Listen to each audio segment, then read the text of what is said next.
As the only Chinese member of this cast, I feel most qualified to be teaching you about China. Well, let's start with CBCTC and the... China! D20.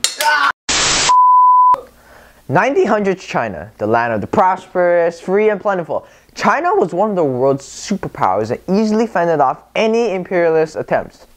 Okay, I'll stop. China was the exact opposite of I said. Everything I just said. After years of European oppression and corrupt rulers, people want to change. So today, we're going to be exploring communism in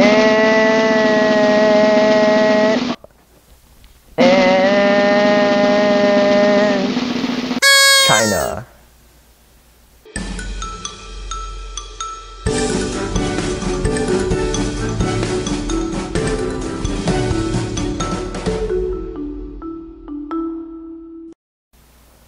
China has one of the longest histories of any civilization in the world, spanning from the ancient eras in the early BCs into our modern communist China. This is mostly due to the long succession of Chinese imperialist dynasties. The last Chinese dynasty was the Qing dynasty, which started ruling in 1644. China was much like Russia in many ways, unmodernized economy and armies, and many wanted change. However, some feared because of tradition. Yay. That's what the South said during the Civil War. Look how great that turned out. Anyways, a nationalistic and revolutionary group known as the Kuomintang, or the Nationalist Party, arose, led by Sun Yat-sen. Based on what I heard in history class, you guys should be glad that we don't have oral exams in history. Technically, the first name for the Kuomintang was the Revolutionary Alliance, but Admiral Akbar found that and sued them for copying the Rebel Alliance's name. Anyone? Star Wars? Okay. In 1911, the Revolutionary Alliance managed to overthrow the dynasty, and in 1912, they established the Republic of China with Sun Yat-sen as the president. This modern government was based on the three principles of the people. 1. Nationalism, ending foreign control of China. 2. Democracy, self-explanatory. 3. People's livelihood. Sun, despite his influence, however, he lacked political and military respect. He handed power over to General Yan Shikai, who was actually an official from the Qing dynasty. It turned out fabulously, as he quickly betrayed democratic ideas and sparked a civil war when he died. China was divided into provinces with warlords ruling them, much like the warring states period in ancient China, which you should remember from 7th grade history. World War I also screwed over China when the Treaty of Versailles was established. China helped the Allies in World War I in hopes that they would get land back from German colonies, but these lands were transferred to Japan instead. This sparked mass demonstrations across China. In 1919, thousands of students led demonstrations in Beijing and would also spread across China. This would be called the May 4th movement because, get this, it happened on May 4th. Wow! Not even once. Many would then turn into communism. Mao Zedong, an assistant librarian at Beijing University, along with many others, met in Shanghai and established the Communist Party and envisioned a revolutionary movement in the rural areas. While this was happening, the National Party set a government in South China.